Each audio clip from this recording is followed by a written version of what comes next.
गुरु भगवान नहीं होता। वो तो भगवान ना आए थे सीधे गुरु बन के, और अपनी भक्ति की सतिथि बना के रखनी थी।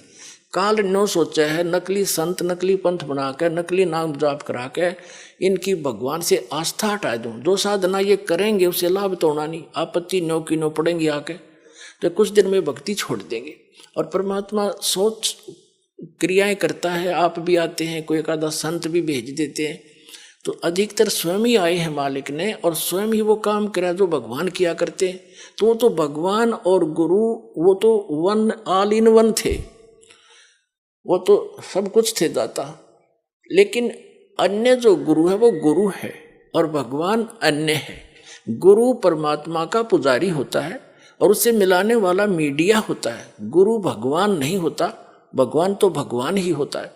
लेकिन उस परमात्मा को पाने के लिए एक विधि बताई है परमात्मा ने कि अपने गुरु को आप एज ए गॉड ट्रीट करना, उससे भगवान की तरह व्यवहार करना, ताकि जब तुम यहां से जाओगे इसी रूप में आगे भगवान परीक्षार्थ बैठेगा।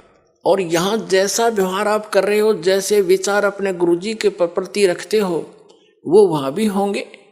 तो वहां जैसी आपकी व्यवहार विचार त्रुटि युक्त होंगे तो वहां से आपको रिजेक्ट कर दिया जाएगा, फिर वापस गिर जाओगे। तो इसलिए परमात्मा कहते हैं गुरु मानुष कर जानते ते नरकइये अंध, महादुखी संसार में आज्ञा काल के फंद। गुरु गोविंद कर जानियो रहियो बचन समाए, और मिले ते दंडवत बंदगी नहीं पल पल ध्यान लगाए। अब कहने का भाव क्या है कि जैसे ये दास है, इस दास के स्थान पर भगवान आ सकते थे, वो आ जाएं और आप उनको खोज रहे हो, भगवान अब यहां आ जाए, वो भगवान आपका कैसा व्यवहार होगा जैसा इस दास के प्रति आपका है। अब उस परमात्मा के प्रति जो आपका भाव बनेगा और वो भाव इस दास के प्रति नहीं है तो वहां भी नहीं बनेगा आपका फिर उसके प्रति। अब जैसे परमात्मा यहां आ जाए आपको, जिसकी आप खोज कर रहे हो, तो किस प्रकार लपटोगे उसके चरणों में, रोगे, मुंह की तरफ देखोगे, 100 बार शुक्र मनाओगे, भगवान बड़े भाग जाएंगे, दर्शन होगे। जिस भगवान को हम खोज रहे हैं, और वो आज इस दास के स्थान पर होता, वो तो हजारों बार हुए हैं, रहे हैं दाता, हम नहीं समझ सके।